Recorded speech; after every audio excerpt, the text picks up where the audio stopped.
Today is Tuesday, January 4th, and you're listening to the Beer Temple Podcast. Remember, this is what we wanted. Remember, this is what we said. To never be heard or seen from again. Remember, this is what we wanted. Remember, this is what we said. To never be heard or seen from again.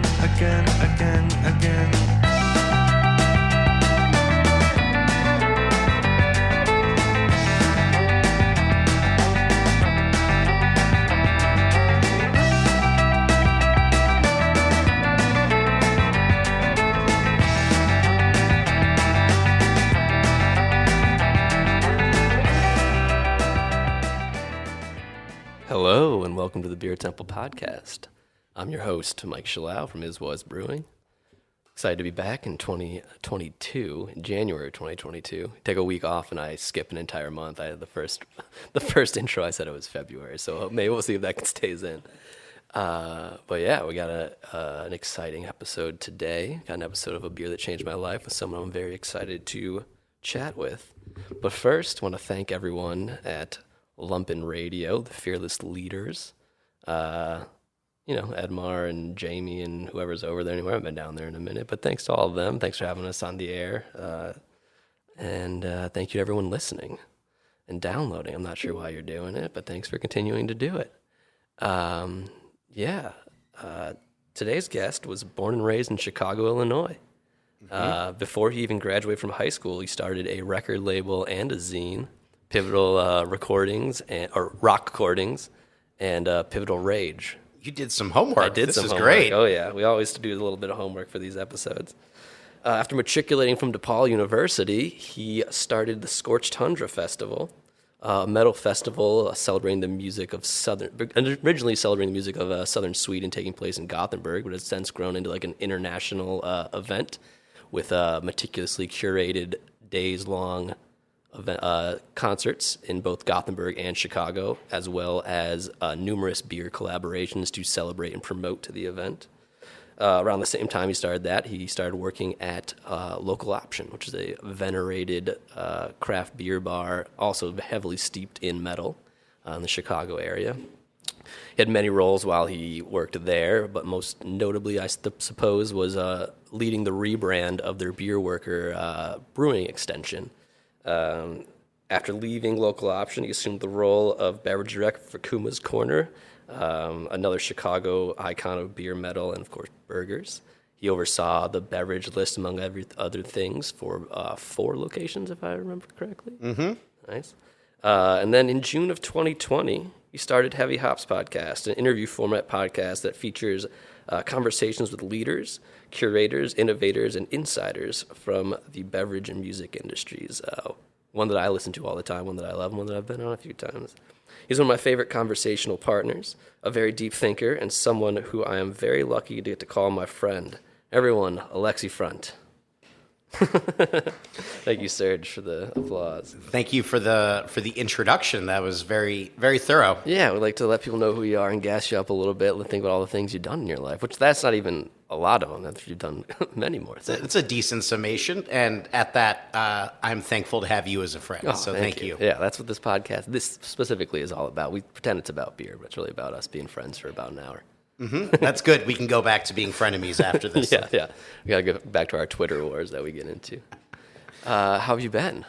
I've been good. We're now, I think, was just sort of doing like a recap on Heavy Hops stuff from last year, and it was close to 60 episodes as like a weekly show, and then at the beginning of last year, we did a series on hardcore from the north of Sweden. So there's like a tiny part of Sweden that's in the Arctic Circle that was super known for hardcore music that drew bands from all over the world. So bands coming from like New York, Los Angeles, Germany, Asia, going to this like hamlet in the north of Sweden that was the center of all the like so much political, like vegan political activity.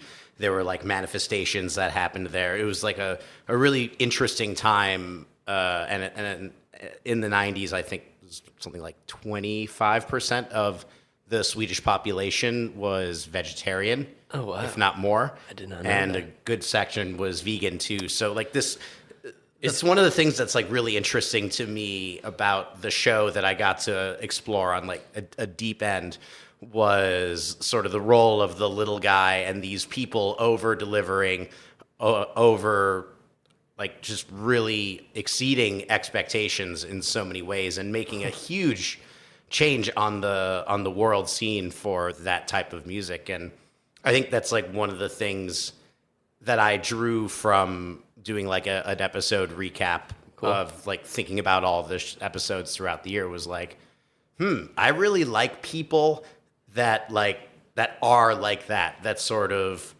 find this thing that they're into or find this thing they like talking about or this thing that involves these other things that other people like to do and just hit home runs or hit duds, but figure it out. Sure, yeah. Like just that are kind of swinging for something big or find it incidentally. It's a fun, it was fun recapping and looking back at all those and like, wow, that's a lot of content.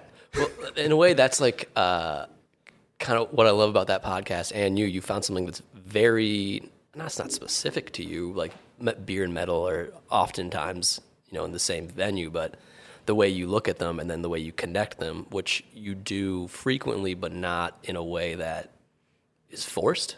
Like you draw comparisons when they're there and not when you're just trying to like shoehorn things together, which I love about that podcast. Like it's very few podcasts do have like the broad subject matter, but get as deep as you get too. So check it out if you're into either one, but if you don't think you're into metal or don't think you're into beer, the conversations are equally as entertaining. I appreciate that. It's important to not shoehorn like you were saying, and I think that there's the old trope of like, oh, people that manufacture like metal, and so that's where the root of the correlation is. And I think if you look at a lot of the literature and thought that went into like beer and metal from like 2009 to 2017 and 18, that's really like what that was exploring, but that's not it. No. There's like a lot more to it that you can draw that's beyond like people's occupations and then the type of music that draws people from that world, but instead like other sorts of angles, and people can come to music from a lot of different ways. And also what heavy music means has changed a lot too. Right. Cool. And beer. And beer. Yeah. In the same ways, there's no genres anymore. And there's no styles anymore. It's all just whatever. It's all whatever. It's all just expression, man. It is. It's pure expression, bro. It is just expression. Exactly. Well, I guess let's get into like what this podcast starts out to be about. Will you tell me about a beer that changed your life? Yeah, I think that the beer that I'm going to talk about and that we're going to talk about, it fits that in some way too, and that is the Cuvée Delphine from Struise, a brewery in West Flanders. How much context do you want me to give? It's like whatever. So who's it? Struise, West Flanders. What are they about? Yeah. Where were you when you had this beer? Sure. And when for the uninitiated, Struise is a brewery from West Flanders, close to the French border. That region of Belgium itself was hit during World War II and World War I. It was a very like war-torn area, and that sort of informed a lot of aspects of the microculture that are there. And there's a ton of breweries there, from the Trappist Westfalen, obviously, the family brewers, St. Bernardus is there, Rodenbach, and then Alvin, Struise. There's a number of different breweries that are in that particular region. And so there's a lot of, and Belgium itself has a big beer drinking culture. This brewery in particular, from 2003, sort of established itself as a force beyond the Trappists and beyond the family brewers, which was unique at that particular time. And for me as a consumer in the U.S., there was obviously no one making like Belgian dark, strong ales of this particular type, or even doing an interpretation of the stout. Right. And so I think the funny thing about Cuvée Delphine and its predecessor, Black Albert, Russian Imperial Stout, was that the inspiration from those beers came from the U.S. Yeah. So it was it was made, Black Albert, the base beer for what we're about to drink, Cuvée Delphine, was made as a tribute to Ebenezer's Pub in the Northeast, which is a very legendary Belgian beer bar. And the Urbain and Carlo and everyone from Streusa was there on a trip to visit Shelton Brothers, presumably, and were totally blown away by this establishment's assortment of like bottle conditioned Belgian beers. They called it like the culminator of America, which is an interesting correlation to make. But they ended up being enchanted by this place, striking conversation with Jennifer and Chris, the owners, and they brewed a beer, Black Albert, Russian Imperial Stout, made with all ingredients from Belgium, and that was made in sort of an inspiration of the American Imperial Stout. So this beer and its genesis was already sort of intercontinental in some way. And I think was it? I don't know if it was the last time you were on, but one of the episodes we did with you about imports, we kind of talked about this, like when American breweries started influencing European craft breweries. And in my recollection of it, or my understanding of it, I guess, not recollection. I was 14 when they started in 2003, but like Destroys and maybe a couple others, maybe De Moulin, were kind of among the first to really be that wave of, we're going to take cues from American breweries. Cool. I think so. And I don't even know if I would, in the sort of constellation of breweries of that sort of generation, I don't know if they even think of themselves as third wave. I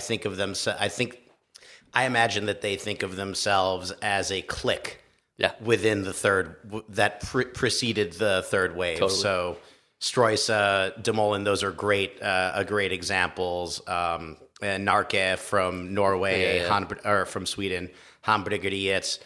Those, they would all sort of think of themselves as a class before. Yeah, the precursor to the wave. Yeah. The crest.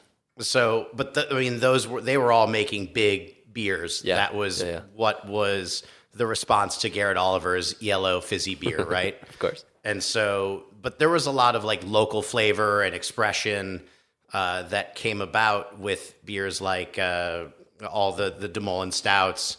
And there was a local sort of attitude that was sort of interesting that you saw in the sort of branding. And so I sort of found these beers first when working at Local Option, like you mentioned, as sort of serving them or finding them through the sort of like import catalog and thinking, oh, this is interesting. This is a flavor profile that's beyond what we see from our local assortment.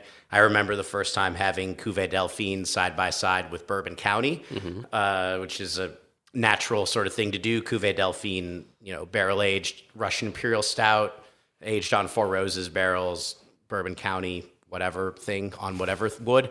And you know what it is. And they were totally different. And that was a really sort of fun exercise to share with people and say, hey, here is something of a relatively similar strength, but two totally different things. And so what changed my life about it was the sort of discovery of the culture around the beers, the discovery of the culture that I was around at that time, and then the flavor discovery. Could you describe the culture you were around at the time?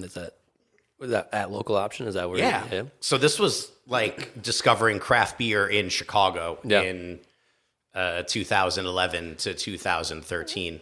Right around the same time I was discovering it as well, and doing a lot of it at Local Option. Yeah, and so like when we think back to that time, there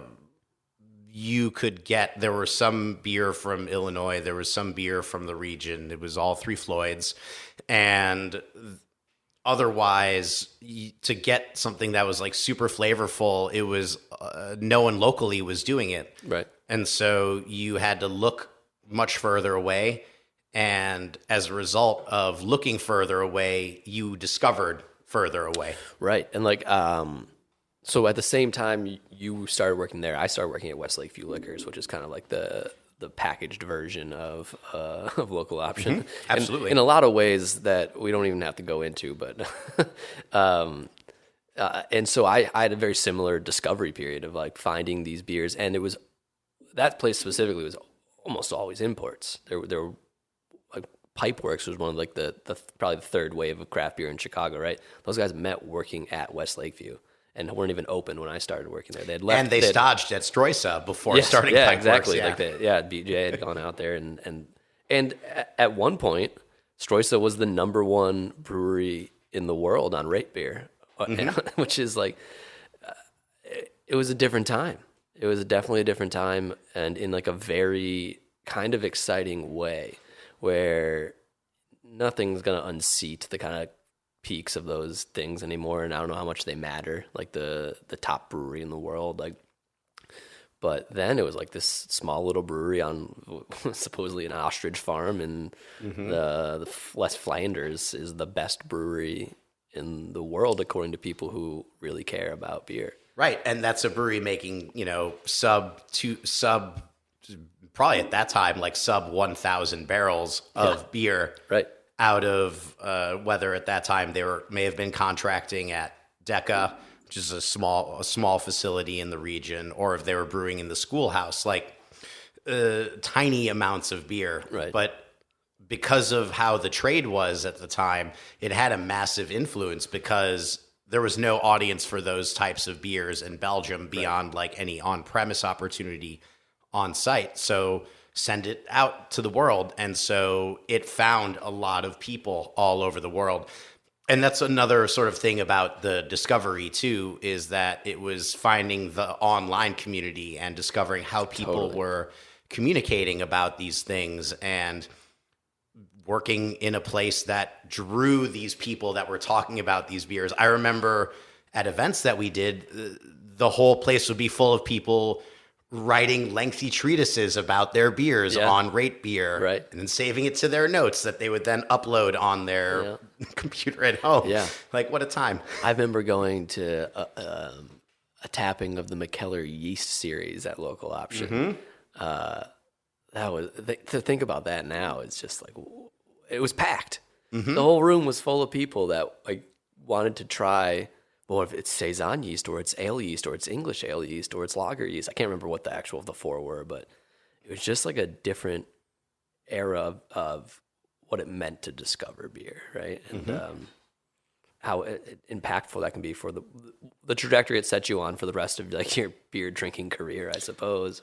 And it's crazy how those beers are through a lens. Like, that is someone who saw what was happening in America, who had traveled to America, brought American beer to Denmark, and then realized, hey, there's something here that I can then send back this way. Yeah. It's just, it's incredible. I mean, in addition to all of the things that you mentioned at the top of the show, like one of the things that sort of drives a lot of my interest is history.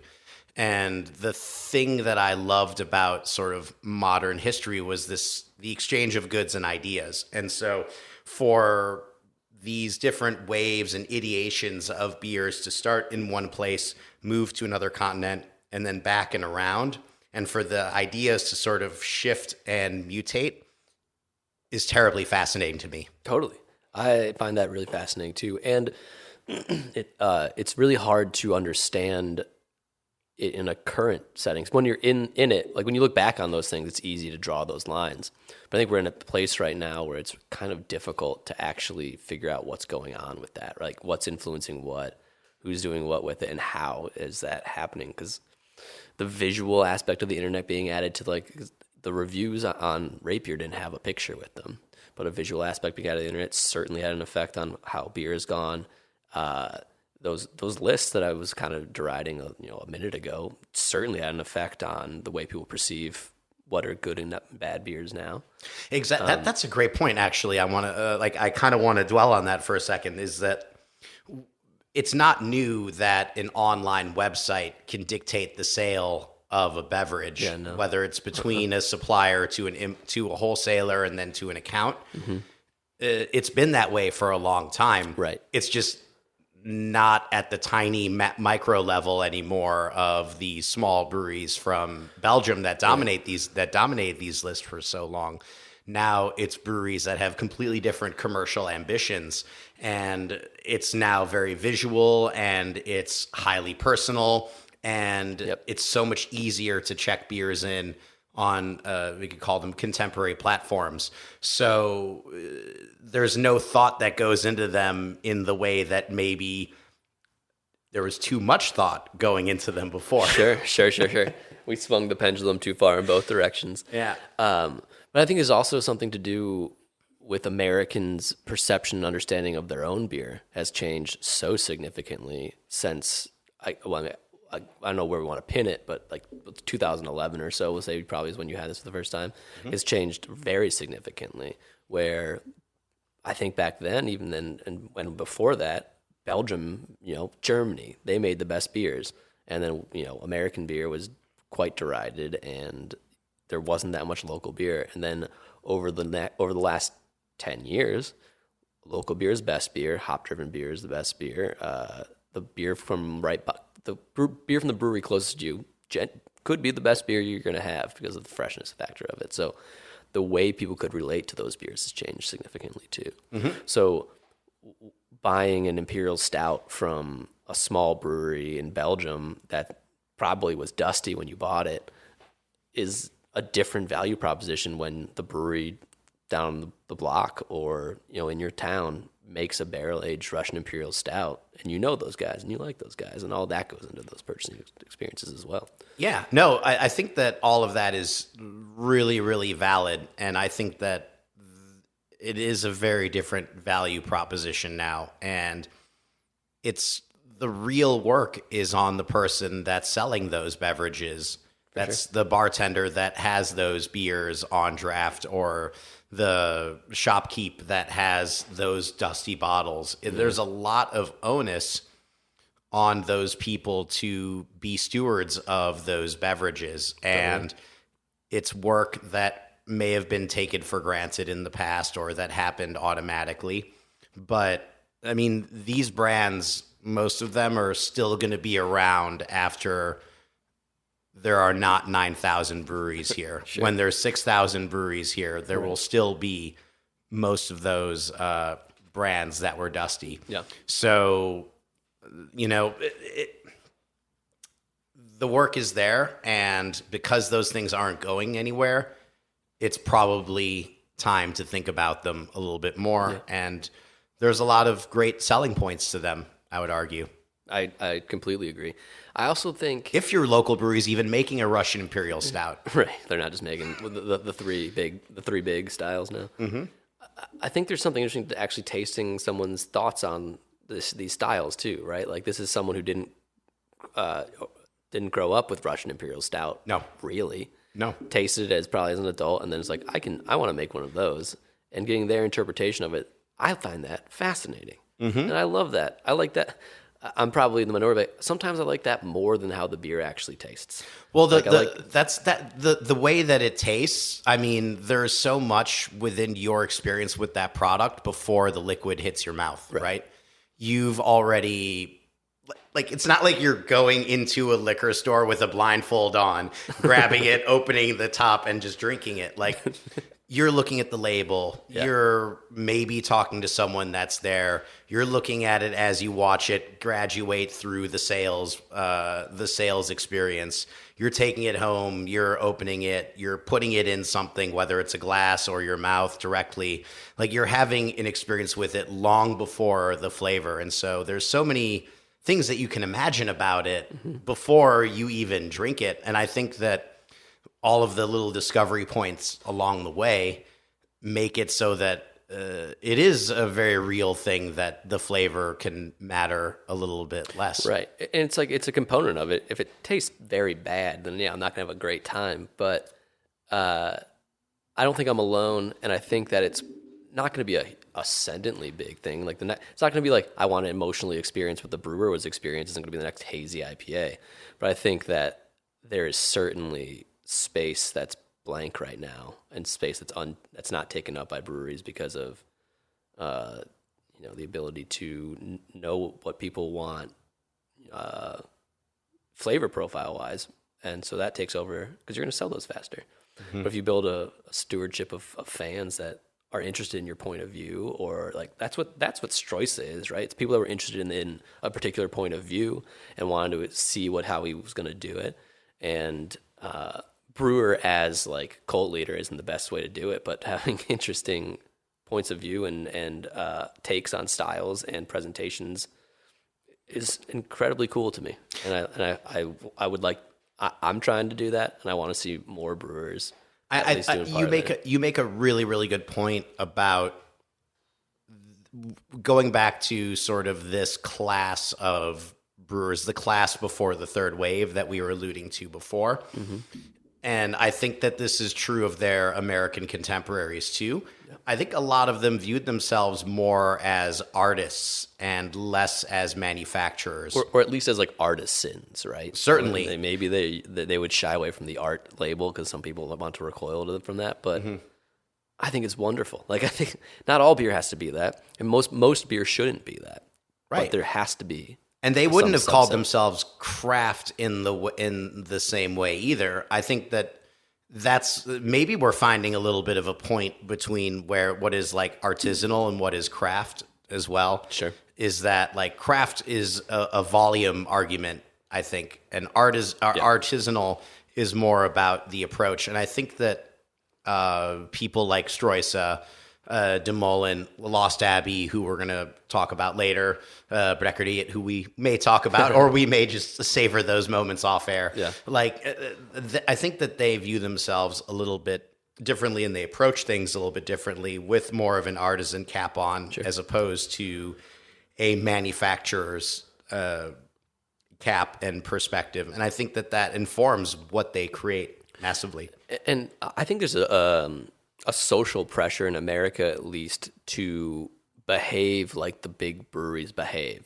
I don't know if it's like a social pressure, but it's like you're supposed to be an entrepreneur. You're supposed to be like you behave like you have all these shareholders, like your fiduciary duty to, which you do, and you should be doing well by them. But that doesn't mean you have to only make the thing you know is going to sell the fastest. In fact, that might be short-term thinking sometimes, right? If you don't cultivate interest in your consumer base in other things or things that you believe in or things that you can do specifically well, you're probably short-shifting your actual company and the thing that you created.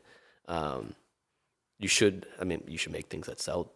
You can't only make art projects unless you're me, I guess. But but the market was ready more so, and there were so fewer breweries at that time. Yeah, that there was more space for an art project on the shelves. I think you could ascend faster. Mm-hmm. I think a long-standing argument I've made in the show is that there are at least the same amount of people that want to consume beer the way that we want, that we are sad we can't consume anymore. Like, oh, it's all hazy. There's at least as many people that want to consume beer the way that we liked consuming it in 2011 or whatever, and having that connection. There's at least as many, if not more. I think most of those people are still here. I think most of them are still here. I think there's more people that want to become that. And maybe they made some friends. Yeah, right. And so there's more people. Like, and I don't. So I look back and I'm like, I don't know if my brewery could have survived in 2011.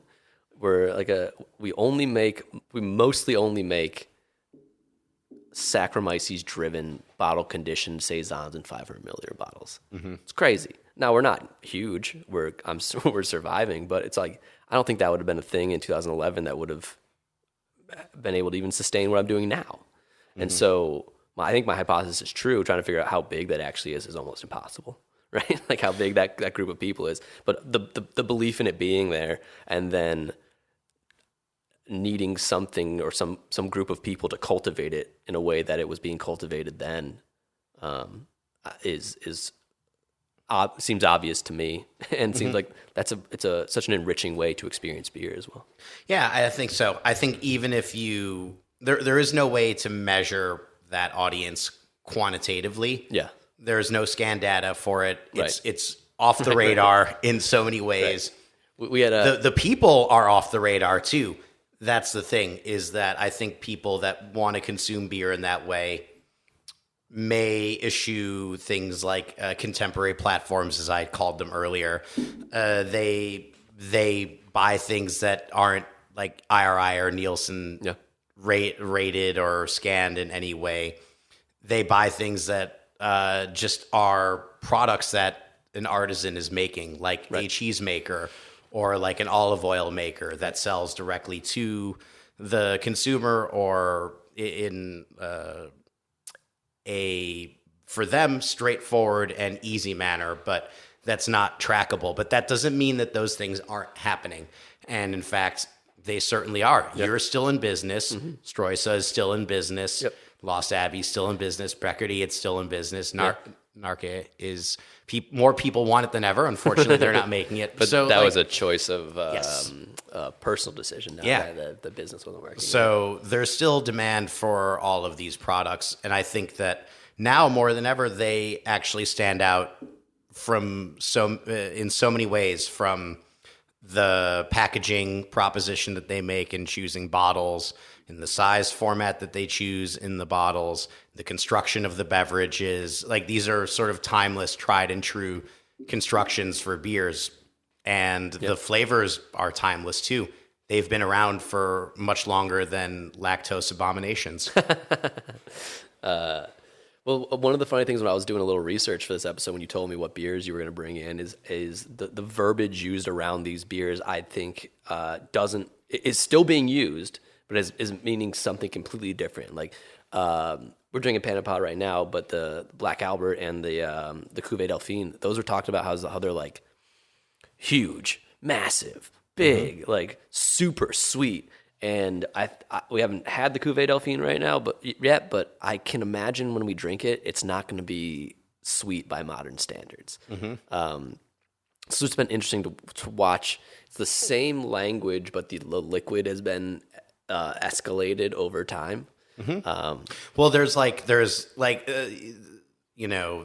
all this discussion of various types of creep, and that's not the human kind. That's hop creep. That's flavor creep. Yeah. There's also like linguistic creep that happens too. And that is that as the beverages change, the way that we speak about them can also change. Unfortunately, with how we experience food in this country and how we are taught to talk about it, there's a little bit of a deficit there. And that could be for a number of like socio-political, socioeconomic reasons. Yeah. Just people don't have the same types of access to quality food in this country as they may in other places. And so the sort of language that we use to talk about it is pretty static. Right. And so as a result, we're still going to use those same words. It's just they mean different to people to people who are able to experience those things. They may mean different things because you've tried more and you can describe that, but maybe people can't as well. And it's like the sort of, there's this fictional food item that happens in my little world at KFC, and it's called the crispy, crunchy, spicy. So what does that mean to you, Mike? Yeah, it's like a little morsel of something that's like a crispy on the outside. It's crunchy. It's a little bit like zingy on your tongue, but it's probably soft inside. But within that, there's no nouns. No, it's not a It's thing. all adjectives, right? And so it could be a potato. Yeah. It could be a piece of chicken. So there's this sort of weird donut. Exactly. Like what you don't, I mean, it's from KFC, so you don't even know if it's chicken. But the whole thing is that the language, there's a deficit in our ability to use language when we're describing things. And I think that beers evolved from the codification of the language around these types of beer. Mm-hmm. And probably the response, right? The response that this was probably bigger and sweeter and crazier than Imperial Stout that we had previously. Mm-hmm. And then some brewer was like, well, I want to make something like Black Albert, but I want it, like, if big and sweet is good. I want to do it even more. And then things just kept going to now. Like, it literally says the Play-Doh on the back, but I think it says 26. Is that what? Will you spin that real quick? Yeah. Does it say the Play-Doh on the... Yeah, it says the OG was 26 Play-Doh, which now is just like, come on, that's like an IPA. Like, we're looking at 40-plus Play-Doh if you're going to make a real good stout, right? But it's just, like, interesting how those things evolve. We talked to Randy Mosher in the last episode. I don't know if that's even come out. Oh, by the time this one's out, that'll have come out. But part of it was... It was a great episode. Yeah, it was probably the best, except for this one. But part of what we talked about very briefly was the idea that people's palates are like kind of in the matrix. Like, their ideas of what things taste like aren't what the thing that comes out of the earth tastes like. Like, most people's idea of a strawberry is some sort of either Franken huge strawberry or strawberry quick or strawberry candy, or the idea of what maple should taste like in a beer is totally different. So when you have people like, when you're talking about 9 years ago when we were tasting these beers, it's like not that our palates weren't doing that, but that wasn't in beer yet. And that wasn't a thing where we should chase that. I don't know where I was going. No, well, and it certainly wasn't the thing that these breweries were advertising in their marketing. Well, They weren't like posting images on the Rate Beer forum with like quick cans and then a bottle of Black Albert next to it. Well, the ascendance of nostalgia and popular culture as branding mechanisms has been a very interesting thing to watch. That for beer that tastes like these, or beer that tastes like what beer traditionally tastes like, has kind of been a detriment, right? And the whole adage of like, if I say X is in it, it's got to taste like X, right? Like, if I say that like cherries are in it, it's got to taste like cherries. If I say marshmallows, it's got to taste like marshmallows. Well, some of that stuff doesn't taste like what you think it tastes like. Like, if marshmallows don't really taste like anything. Marshmallows is a textural experience. So when you put it in a beer, what does that mean? Oh, well, it means it tastes like marshmallow candy. And so now you chase this whole other dragon with that. Yeah, well, it's more of the CPGization of beer. Like, there's more. Thank you. Yeah, so beer is more resembling, and the wording around beer is more resembling people's experience with consumer packaged goods. They're really good at selling stuff. Yeah, and it's like, obviously like a tried and true thing in consumer culture. Is if it tastes like something that people are very familiar with, then they're going to buy it. Yeah. The reality is that people are more familiar with what Snickers means than peanuts. That's crazy. I have a friend on that vein. I have a friend that works for a very big, not very big, but like a substantial kind of grocery store and delivery service. And they have this interesting definition of their consumer, where their consumer, and they don't say it exactly, this isn't me paraphrasing, but the consumer is someone who really thinks they want a new experience, but really wants something they kind of had it already. So like, it's like finding this needle of like, how do you make it feel new, but also make it feel comfortable? And that's age old though. Like, that's not unique to this moment in beer or anything. It's like, that's just, once you need to sell something to people, they have to be somewhat familiar with it. Selling something completely new is hard. Yeah, and that's the thing that is challenging with what you're referring to, and what your friend's referring to is really like an off-premise situation. Yeah. The thing about on-premise, and that's where beers like the ones that we're talking about can succeed, is that you as the publican and as the seller can actually shape people's experience with that beverage beyond just the label and the purchasing experience, but the actual consumption itself and the storytelling that can go around it. Right. So much like kind of tagging on to something we were talking about before, so much of what your drinking experience is how you feel when you're drinking it. And so much of that is how the person you're drinking it with, sometimes the publican or the bartender, how they make you feel when you're drinking things. Like that has a huge effect on how good you think something is. Whether or not people want to believe it. And blind tastings and all that is fantastic for flaws and for making sure you're making the beer the way that it's to spec and all that. But the reality is, not a person out in the world does that. You know? No, that's not how people consume things in general. I think that everyone expects a flawless execution because, again, that's what consumer packaged goods have taught people to expect. And so that also informs the sort of view of shortcomings like imperfect foods and stuff like that. And then also at the same time, it gives people trust when something is actually in a package that it's going to be a flawless item. So people get riled up when it's very obvious that it isn't the same thing.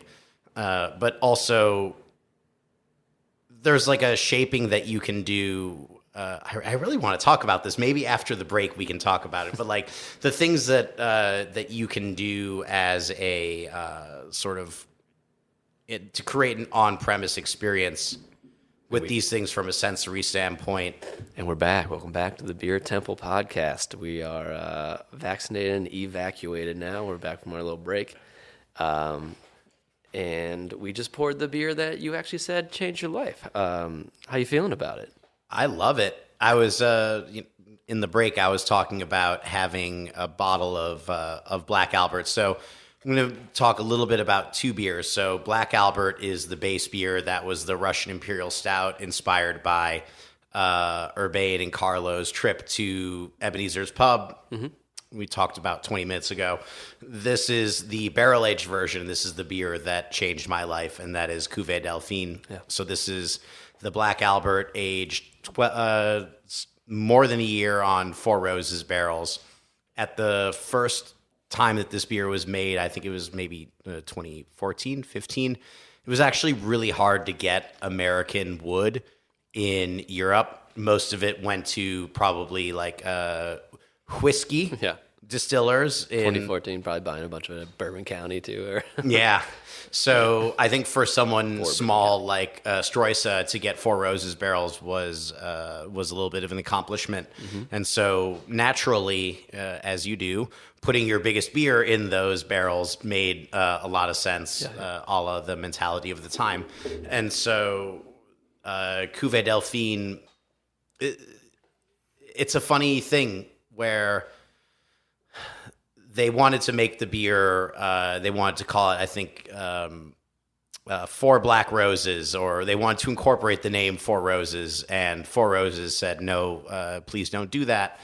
And so they found a way to incorporate humor into it, much in the way that we had like the Rasputin, Disputin, DeMolin, and North Coast, and in a very different way, collaboration, not litigation, as well. Like was Russian River Avery, right? Yeah. So with this Delphine, she was the illegitimate daughter of the King of Belgium, and this beer uses artwork that she created, and the label says, "The truth will set you free." She was not acknowledged by the kickers. She was not acknowledged by the monarchy as a legitimate princess until 2020. So there's a great deal of irony in Stroisa not being able to mention Four Roses in the title, and then also Delphine not being recognized by her own family. So, bam, we're gonna name this beer after this person, and we're gonna use her artwork on the label. Very cool. Very, very rock star of Urbain to be like, this is how we're going to do it. And I think like that was how it was. Like people like him were rock stars in the beer world. And this was the time like people like Nick Floyd were the rock stars of the beer world. And Urbain and Carlo really like they went around the world and made collaboration beers all over, and a big thing they did was they shared their yeast. And so that's the origin for, I think, Rich Life, the Three Floyds beer, was originally called Shark Pants, and that was a Stroisa collaboration. Obviously, Pipeworks, they learned, I think. They did a collaboration here as well, Small Animal, Big Machine with Half Acre. With Half Acre, right? Yeah. So, and there are umpteen examples of Stroisa collaborations in the U.S. Those are also like the seeds of like people collaborating now. It was like that was not as prevalent, but those guys going around, and it wasn't just them, but that era of brewers started that kind of like well, let's get people that like us, people like you together, and they'll pay attention to both of us at this point. And that was also when people like Rob Todd from Allagash. Most efficient usage of letters in a name possible. Yeah, one D, right? Yeah. And three-letter first name, three-letter last name. Tommy Arthur from Lost Abbey, like all those people going over and learning and also doing a little bit of collaboration then. But collaboration was a little bit, maybe a little bit different at that time than it is now. Yeah. But I want to talk about this beer since we opened it and we're drinking about it. We're drinking about it. Let's do it. Yeah. So Mike, you were talking about the Plato reading on this. Can you kind of do a little bit of inside baseball on what that means for people that are less mathematically or manufacturing wise inclined? Yes. So Plato is a measure of the amount of, I mean, it can be anything, but in beer it's sugar. It's actually a percentage, roughly, of what the dissolved sugar in a liquid is. So 26 Plato meant that like roughly 26% of the starting gravity, the start of this beer, was sugar. It doesn't say the finishing gravity, which is what you actually experience. You can figure it out given the alcohol content, but on barrel aged beer it's a little harder because there's additional alcohol from evaporation of water and from contribution of spirit, which is usually very high proof or a high alcohol. But yeah, I mean, 26 is what this beer is, 26 Plato, which is it's high. Like it would make it's a high gravity beer, but these things have crept up, right? 28, 30, and there's literally brewers will post their Anton Par, which is it's a expensive piece of equipment you use to measure the Plato of your beer. They'll post pictures when they're in like the 30, 35, 30, 36, 40 range, and they'll be like, look at this imperial stout we're making, or this barley wine, and it's like it's just like how much more can we go? That sounds like a lot of cock waving to me. Yeah. Yes. I think it started as an interesting pursuit of this being like, this, as we were talking about before the break, it's so sweet and it's so big and it's so intense. This by now standards would not be most of those things. But it's that in a pleasant way. It's like actually, it is big and it is complex and it is intense and it has this very cool layered complexity to it. But it would not, if you were to call this sweet now, it would be very confusing to people. Right. I think that even the things that this beer evokes, if I were to imagine a pyramid full of food groups that this beer evokes and different, like a nice buffet setting of the foods that this sort of evokes, it would maybe be a little closer to like a pastry en suite than anything. Sure. But there's a certain level of bitterness that I perceive in it that removes the possibilities that it's going to be like a cream-filled Danish situation. Sure. But it's much more of a sort of like a cappuccino, like coffee plus bitter, chocolate plus bitter, caramel plus bitter. Yeah. It's like that sort of panelette. Exactly. Like that sort of back of the palate sensation is pervasive throughout all of those experiences of those like little different things that I'm perceiving when I taste it. And I think that for me matches up really well with and could be a source of resonance of why this beer meant so much to me at that time. Because I was also really into West Coast IPAs at that time. Mm-hmm. Sure. And West Coast IPAs were bitter. And still are. And this beer had it, but it was married with sensibilities that were not Bourbon County, which I abhorred when I first tried. Oh, yeah? Yes. So, and that was part of the pairing that I mentioned earlier of pairing Bourbon County with this beer was part experiment and part catharsis. Sure. In some way, it was just like am I really reading this correctly? I want to subject other people to this terrible, terrible opportunity. But I think that this was as we identified, like a very special time in beer as far as what was happening, what the language was around beer, and how we were sort of sharing and communicating about it. It was an extreme beer from the perspective of what the brewery was producing in relation to the market, who the brewer was, because no one was really, outside of maybe Nick Floyd, no one was talking about playing Master of Puppets to their fermenters for weeks at a time, making quasi-scientific statements that that the beer is fermented best when that sacred piece was playing. That, like, this was something that was pretty unheard of, right, at that time. There's also something really fun to that mysticism, right? Like, Who's this guy with an ostrich farm, right, who lived in South Africa, who plays Metallica to their fermenters, and who makes these beers about these weird Belgian monarchy situations, and is making a parody of a situation. And who believes it or maybe doesn't believe it? Who knows? But like, that's part of the fun. Like, that's that post irony thing of like, I can't tell if he's making fun of this or if he's totally engaged with it, and it's both at the same time. Mm-hmm. That's what kind of I've felt about these beers and what I'm feeling with this now. It also has, like, just to speak about this beer, how it's drinking right now specifically, has this really cool aged oxidized note to it that I love. Mm-hmm. It's something that we're supposed to think oxidation is always a negative thing, but some of my favorite drinking experiences across categories have been things that were purposefully or delicately or intentionally oxidized.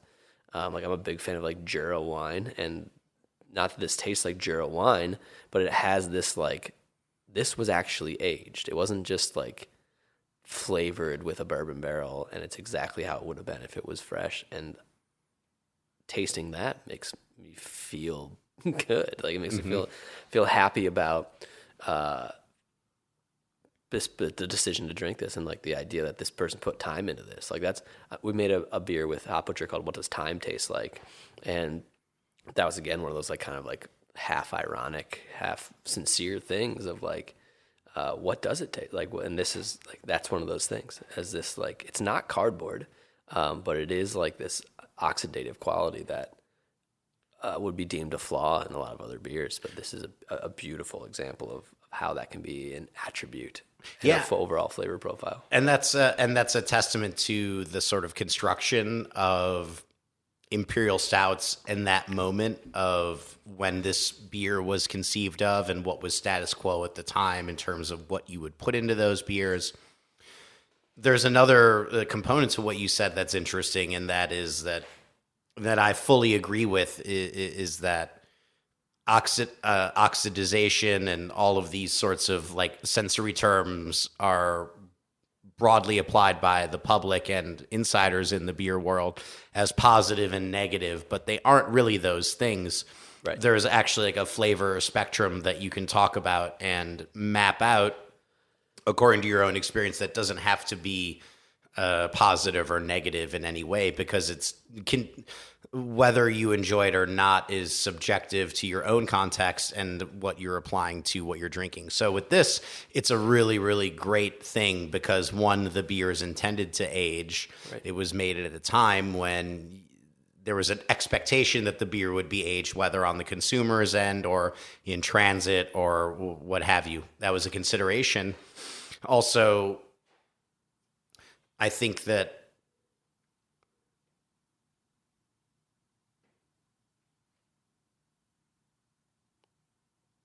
lost my train of thought.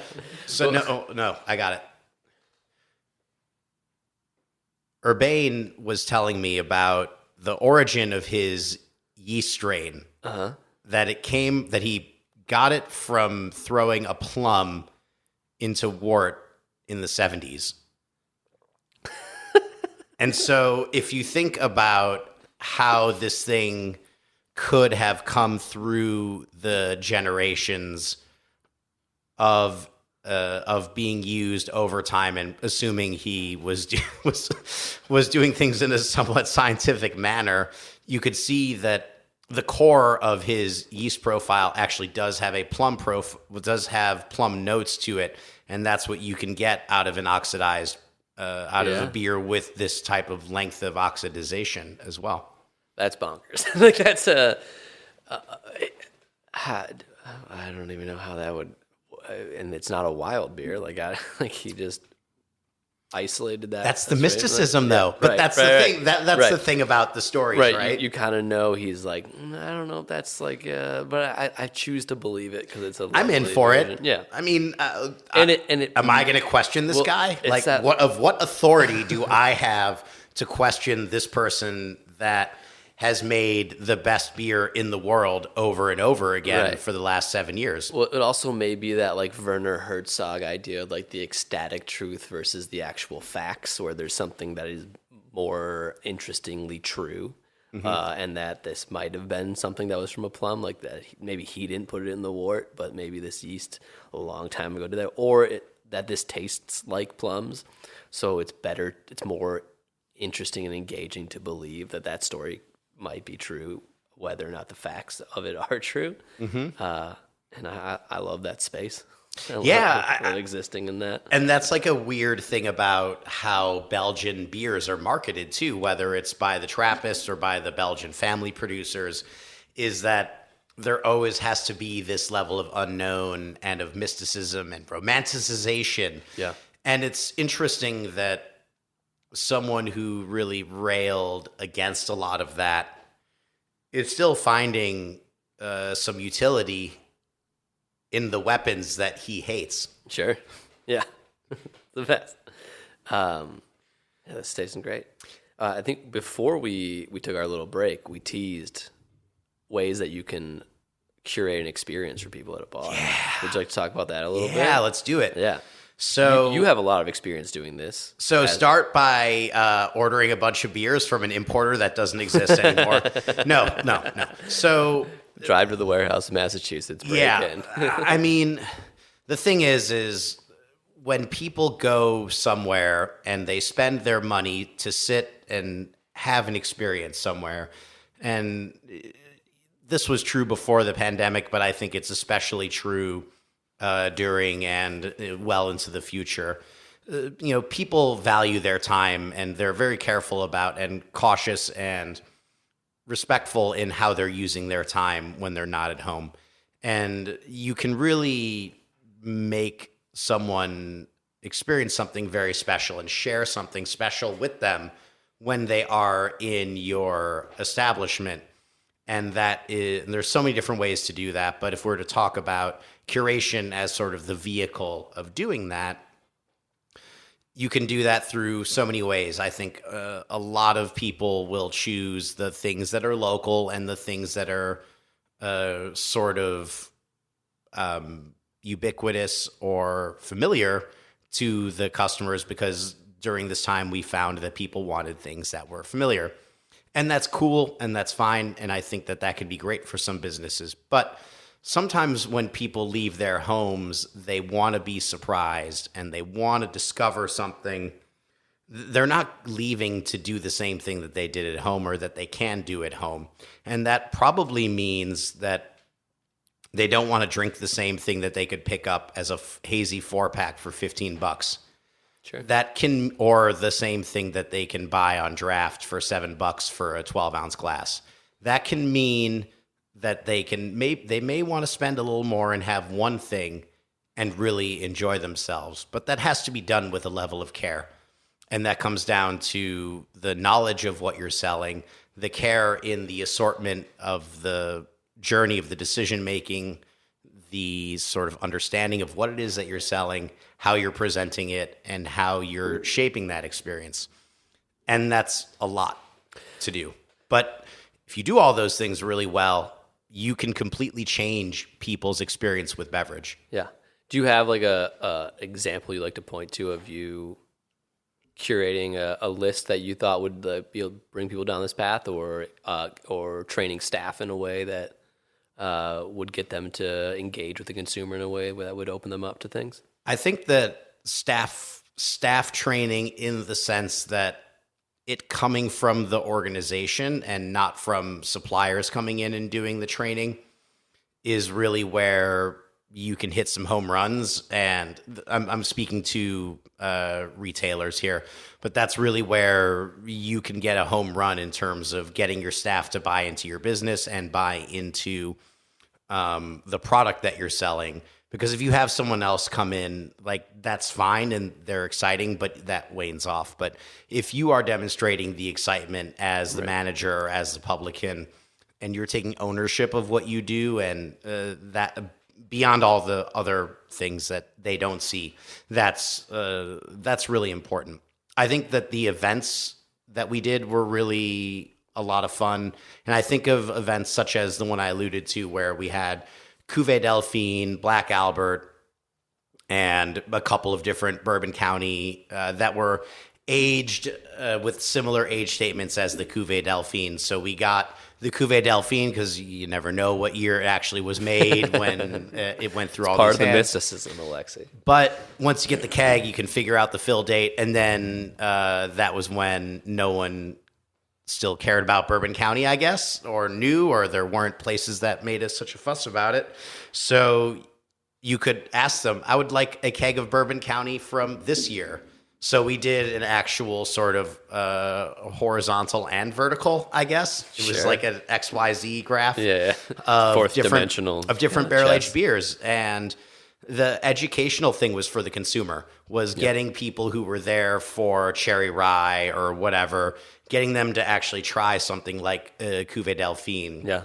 And to say, I know that you just had this like beer with cherries and it was abrasive and it was all these things that you imagined, but it was also at that point aged 3 or 4 years. Why don't you try this thing from Belgium that's a little bit newer and that is a little bit fresher, and let me know if you taste cherries in this. Like, pushing people to taste things that they had experienced in one thing in another.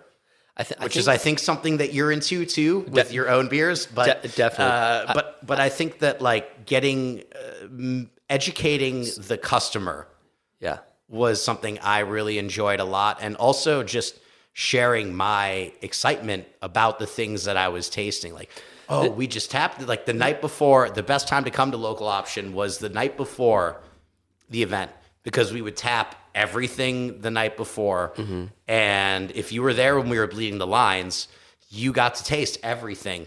And that was when we had some of the like best customer engagement experiences.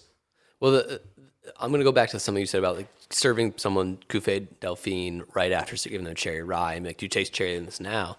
When I was doing some research for this episode, I read something about you talking about curating Scorched Tundra and how you think of it as curating a museum, where the order you put paintings in or put your pieces of art in will affect how you perceive each piece of art.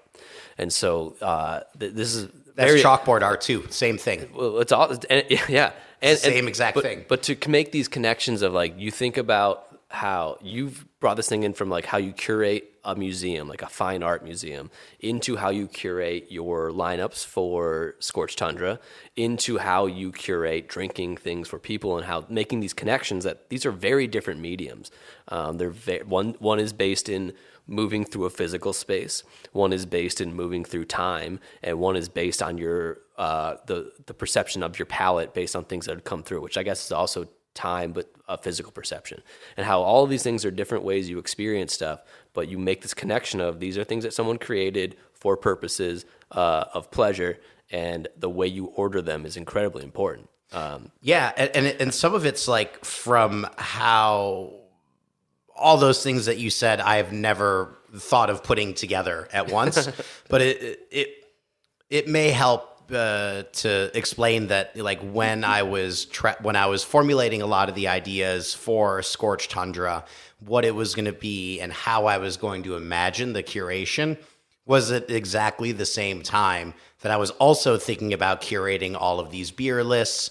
And I was imagining the assortment of producers, what flavors people were going to experience throughout a day or an evening of drinking. And to me, as someone who likes to put things in front of people and say, experience, Yes. then whether it's a beverage or whether it's an artistic expression, you have those things as your foundation, but there's also the room that this occurs in, and that makes a huge difference in shaping the experience, whether it's like a Dark Lord Day experience or whether it's like outside of War Pigs in Copenhagen or whether it's at Local Option listening to High on Fire at a fucking ear bleeding rate. Like these are all very different places and very different times, and all these little factors make a huge difference in how people experience it. And so as someone who kind of comes at these things, whether it's like music or beverage, I'm a little like a fan before I'm like an insider or a creator or anything like that. I mean, I like to think like the people who buy the tickets and who buy the beers. Right. Like I think that there is value in thinking about things from their perspective. I agree entirely. I mean, that's how I approach making our beers, where I think mostly of it as like, well, what am I not getting from the things that exist in the market already? That's not everything. There's some things we make where it's like, oh, people like to buy that, so I'll make those. But most of it's like I'm a consumer and fan of beer first. I'm a creator of it second. I very much love the role of creator, but all the creation comes from the fandom and the loving of the experience of buying beer and drinking beer. Yeah, I think that's how you come up with experiences like you're talking about. Is to really deeply think about what's it like to actually be on the other side of this bar, or what's it like to be on the other side of this purchasing experience, and how do I best serve that, and what would I want, and what should we eliminate from that? And it seems simple, but it's really deep thinking. It's really hard to do accurately and well. Yeah, I mean, whether it's putting together a 32 beer lineup for an event every month, or whether it's putting together, 12, I think I'm aiming for about 11 or 12 nights of live music in total between here and Sweden in 2022. Awesome. Yeah. Knocking on wood. It's the same thing. You can approach it as someone who is an operator, but people who are buying the tickets don't care about that perspective. They care about the values that they have as a fan. Yeah. And if you can step into their shoes for a minute and look at how they are viewing things, then you may have a success. And it's pretty challenging to look at things the way they do. I think that contemporary brewers do a pretty good job of doing that, and that's why we see the beer scene being what it is. Sure. But they're only listening to one set of fans. There's a lot of different fans, and if you want to create an inclusive environment, you have to kind of put yourself into the perspective, because fans are not by any means sort of a homogenous group. Yeah. Fans are what you as an operator or we as insiders sort of throw onto a larger community of many different people that come from many different backgrounds. They're going to view things from different vantage points and have different values that are imposed on the thing that you do as the operator. So the challenge is to think about how many different hats you can put on yourself in relation to those audiences, or how many different types of shoes you can wear. And that's really, really hard. Sure. Well, and to see yourself as someone like is mostly the person who is going to consume the thing you love. How do I reach people the thing that I love too? Right, the kind of the inverse of that. Like, what do I deeply care about, and then how do I reach people who will also care about the thing I care about? And maybe they don't know they care about it yet, or maybe they already know, and it'll be easier. But that's what I think about a lot when figuring out how to speak to people through our social media or through the beers we make or through the copy on the label. But I'm trying to find like-minded people that care about the thing I care about, but also what's the consumer experience like of trying to find that? It's loud out there. Yeah, and I think that in a way the producers like Urbane, there was a lot less noise then. Yeah. And so they found pretty quickly that people that were into this niche thing that they were also into, they found their audience very quickly. Totally. Now, it's a lot harder to find that because craft beer, artisanal beer, means so many different things. And that's the same, like, I want to pull in, like, metal for a minute. Like, Yeah, absolutely. that's the same thing with metal. Metal, like, has this popular connotation, much like craft beer does, as, like, craft beer is, like, assertively flavored and bitter and fucked up and whatever, not Budweiser. And metal is this thing that is not popular and not country music and is loud and aggressive and is challenging to listen to.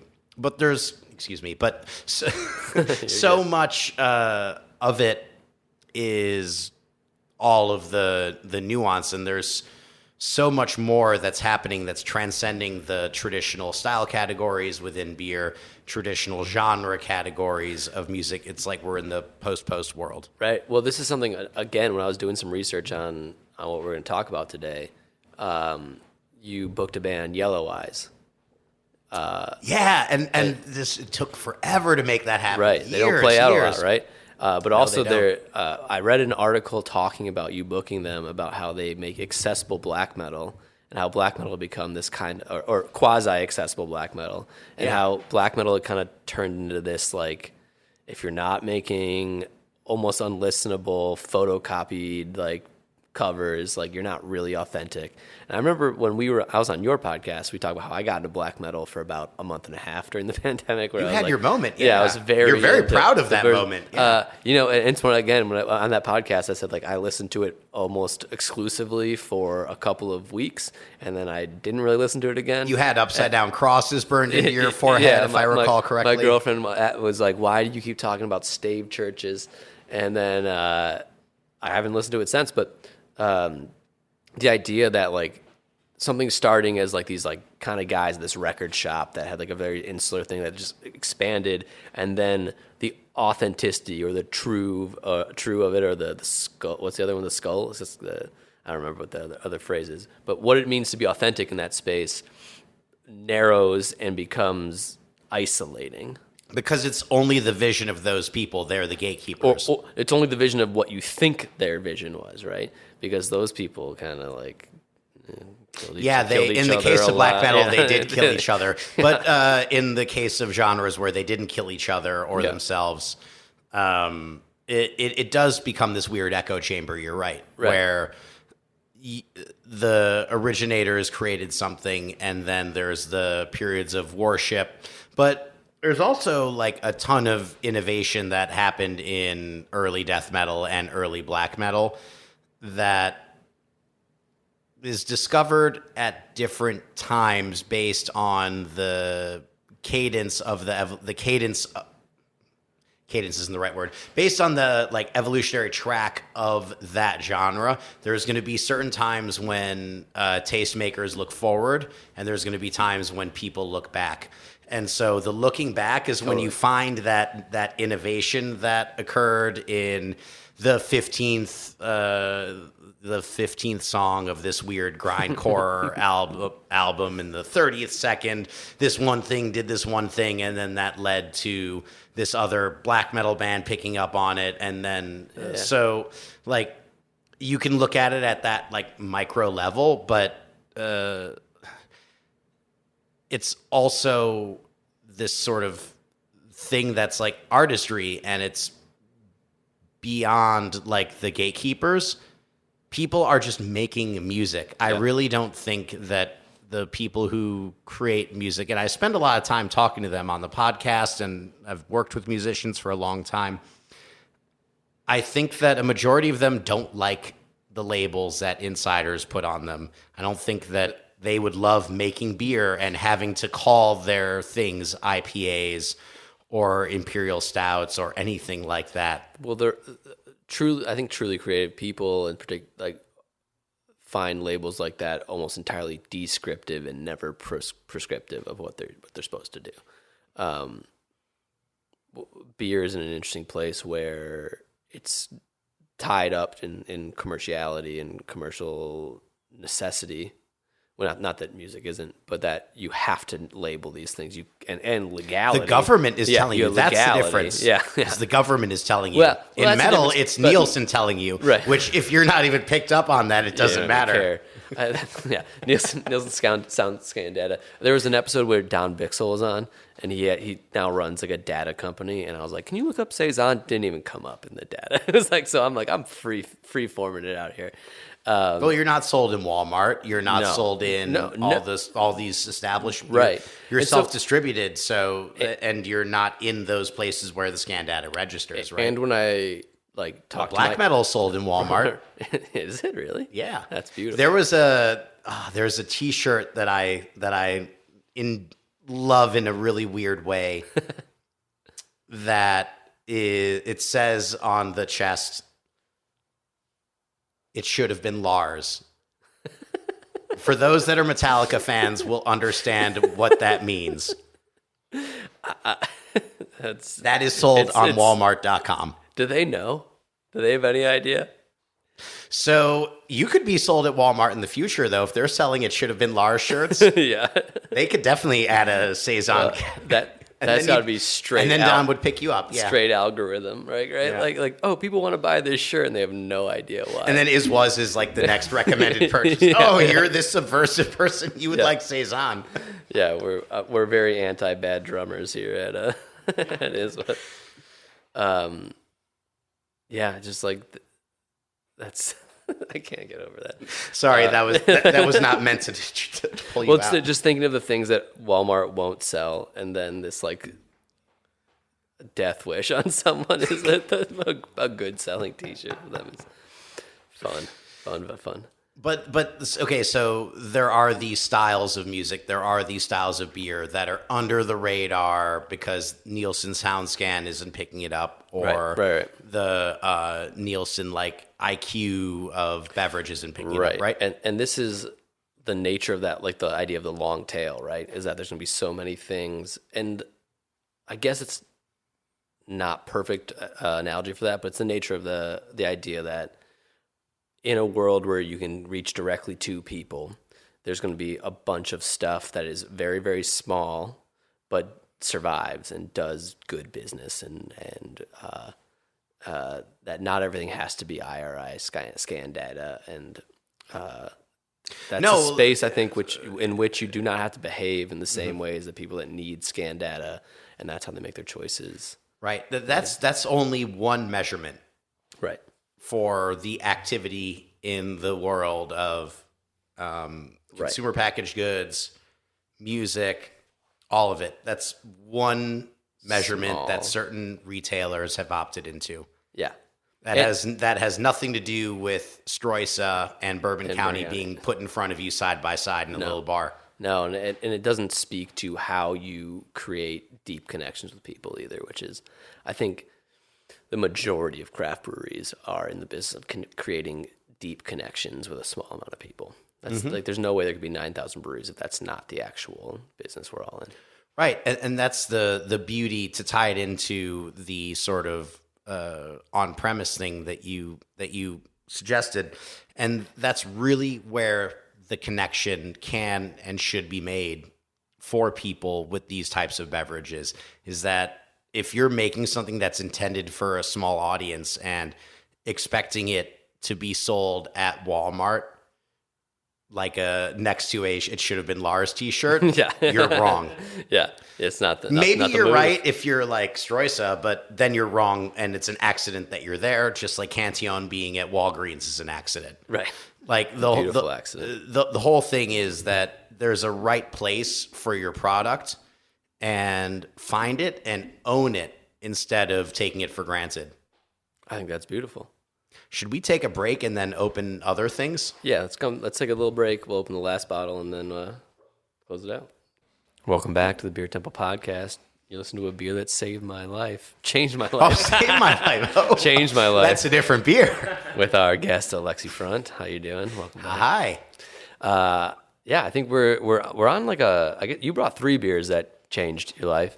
But let's wrap up the main one, the Yeah. Cuvée Delphine. How's it drinking now? How's it drinking now versus like when you had the first time? And any like final thoughts on it? I think that if you were to find a Stroisa Cuvée Delphine in the store, bless you. You should feel very fortunate to have come into such a position in life. Yes. Purchase it and enjoy it. Yeah. The one we drank was the 2018 age statement. I thought it was phenomenal. I thought it was really well balanced. Thought it was a very fair representation of what I remember it as in terms of from my own tasting notes. Because I actually, before we started, like you, I did some of my own research. And not in the Trumpian way. I went into these notebooks that I used to keep of all of the beers that I would serve at local option. I had about 10 different notebooks that I kept over the years of different notes on every beer that we served. And I revisited the notes on this particular beer. And based on my recollection of those notes and what I tasted, dead on point. Yeah. Yeah. I to ask myself the same question. It's tasting fantastic, and in a way that you taste the age in a way that's wonderful, you know. And that is for me, that was the real takeaway of these age beautifully, and the age becomes part of the experience. And I think that's exactly the point with these is that there's a wine quality to them and to the artistic intention. And not just in like a lip service way, like in a way where this will actually age and develop and grow. Not like ferment and get different, but will expose different parts of itself through what would have been detrimental to some other beers, but is actually an attribute for this one. Mm-hmm. Absolutely. I don't know what Irby's up to these days. I know that... Shoot him a text. Yeah, what I can say is that his online shop does ship to America. Awesome. DHL will deliver it to your door with tracking. And you could go to his store and look at things. Check them out. As I did during the pandemic. And see what's on there. Was very happy with my decision to look at the store. Beautiful. So you poured us the final beer that the assignment was one. You bought 3. We're gonna talk heavily about 2. What is this beer you poured for us? So the Deliverance was another beer that was at that event that I was talking to you about. So with the Bourbon County and the Cuvée Delphine, when I was putting that in front, and the Cherry Rye, and I was putting all that in front of people and Deliverance probably talking too much about it and making them angry and upset. I just want to drink the beer, man. Yeah, Deliverance was another one of them because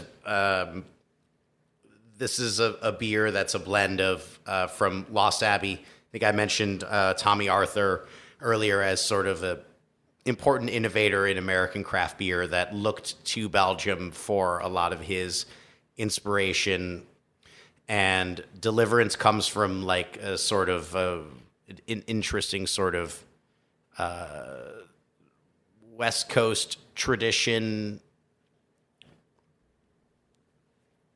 of craft beer. In what way? Like yeah. most people think of West Coast thinking. Well, I IPA. think that but if you look at like Port Brewing, which was the side of the American side of like Port Lost Abbey, and they have like I think 2 new branches. The hop concept, and then there's now a seltzer brand that they have, Bubbly, maybe. So I think that he's found like kind of different arms of expression for these different things. So he loves buckets, clearly. And like Deliverance and Angel Share were the 2 sorts of beers that I loved from Lost Abbey. And putting something like this in front of people was very much a challenging experience for those that weren't into big like robust barley wines or big stouts or big strong beers. Like for the big IPA drinker, this may have been a little bit of a challenging ask, but Sure. there are the point of bringing it here and the point of putting it on the list was at the time was there was a similar sensibility and point that came from the artisan in the production of the beer. Cool. And to me, it was sort of fun to taste something that is an American take on like a barrel-aged, big, strong beer versus a European the Belgian one. ones we just had. But there are some similarities in terms of how you can perceive the construction of the beer. For sure. It's got that dark chocolate rather than like light milk chocolate you get a lot now. Mm-hmm. You get the brandy barrel. You get like this like bright, like almost dark, fruity note. And that sort of complements some of the red fruit sort of things that you were talking about, that you had tasted in Cuvée Delphine, and that I had identified as well as a purchaser and mapped out to the cherry rye. I think there's a general sort of like dark fruit chocolate combo that a lot of these beers really played in because it was convenient from an oxidization standpoint. Mm-hmm. It was what was convenient to pull out of the grains and to recreate. But unfortunately, like Black Forest cake isn't a consumer packaged good. So right. Some of the, again, like I think it would be a little harder of a sell now, but for a while, I mean, when there was no Bourbon County Stout that I could get easily as easily as I sort of maybe alluded to as a retailer, like on demand, having something like this in the back pocket as a very rare thing to share was something that was really special. And again, I think some of the artistic sensibilities of the label shine through in sort of this like epic, dramatic, very like metal way. And all of these were like nearly biblical scenes and they're all like biblical names in some way. Mm-hmm. So it increases the stakes of it ups the stakes of your drinking experience, right? Definitely. But how are you as a retailer going to put something like Deliverance, or if the consumer understands the idea of centuries-old fishing boats in Panapot, or the significance of the irony of Cuvée Delphine, how are you going to do that and also be a server or a publican that's like lackadaisical and not, like those beers aren't going to land? Right. And yeah, I think the depth of them is sometimes their detriment often. It makes it hard to enter, but also hard to leave, right? Like once you engage with these things in the way that they are presented and the way that they can be engaged with, it's hard to not fall in love with it and hard to not be very taken with the effort and the thought and the expertise that goes into them. It's interesting barrier. It's a tough barrier to entry, but it's to me very rewarding once you get into it. How you get into it, I've never been someone who's worked in a restaurant or been a publican like that in any significant way. So I understand why these things aren't more prevalent on lists now, because like if it requires me to tell you a 3-minute story about why this is important, it's tough. It's like that idea of like, if I have to explain my joke, is it funny? But yeah, sometimes it is. It is. Sometimes it's funnier. It is hard, but guess what? Most places have this thing called food, and you can express a lot very simply by saying, hey, this plus this equals this. Yeah. All of a sudden, now you have a $50 tab and the experience at the same check time. Price is banging it.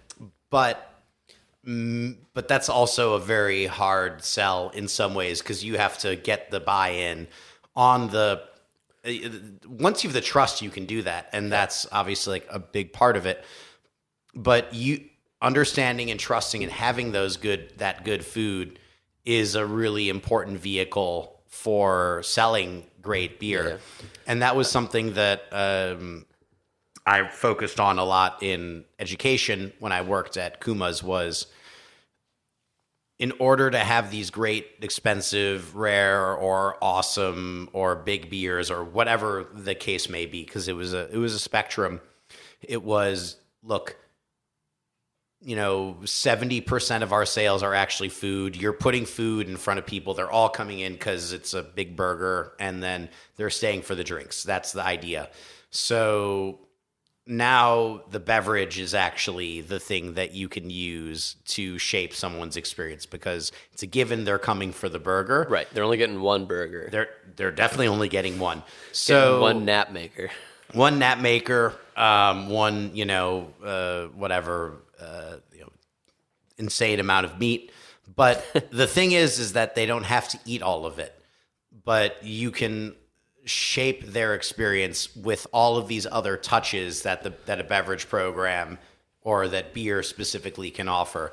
And that is an understanding of the sensory interactions between the deep understanding that the people have of the food, because you had to know everything that went on everything in order to work in those restaurants.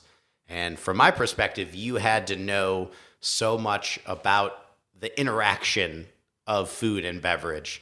You didn't have to know every single beer down to the T, but you had to know how these things interacted, because that made you a much more dangerous service person. For sure. So you and that can like bring these brands to life. Specifically you, not for how you train other people, but if you were bartending and someone was halfway through their Pantera burger and they had a hoppy beer before, what are you getting now? Like Pantera burger, has like roasted red peppers on it and so that's tortilla strips. That's like that. If that is, it's a very specific question, probably too specific. No, but it's fine, because that is like that's like crunch, and that's perceived spice via garlic. So your hoppy beer is a part of that, right? Sure. I think that you have to, as a bartender, you read your group really well. So it depends as much on what's happening in a larger group dynamic. So you can amplify the spice. Obviously, you can amplify the spice by giving someone something that's more bitter. You can mute it based on what you've.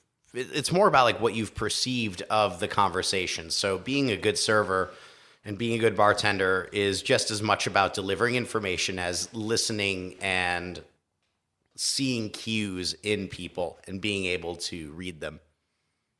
So I could make a recommendation of maybe 3 or 4 different things based on what their behavior is as a customer and how they're enjoying that thing. It can be anything. And the beauty of humanity is sometimes they want something that you would never recommend with that burger. And you know what? That's going out, and that's okay, because they're not making a Pantera burger at home during COVID. And they're certainly not drinking draft. If they're not making a Pantera burger, they're definitely not drinking draft beer at home. Yeah.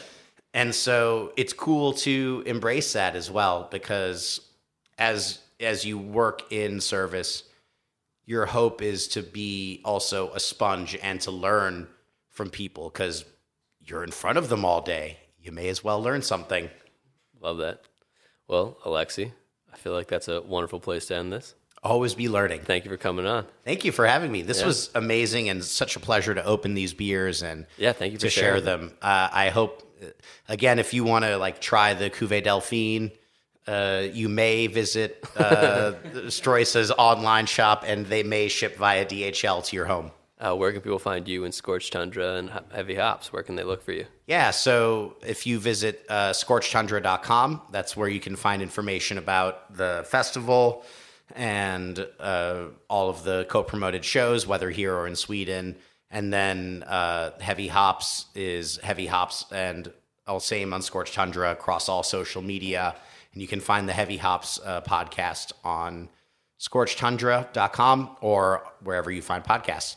Love it. Love you, man. Thank you for coming on. Love you as well. Thanks for having me. Yeah. Cheers. Remember this is what we wanted. Remember this is what we said. To never be heard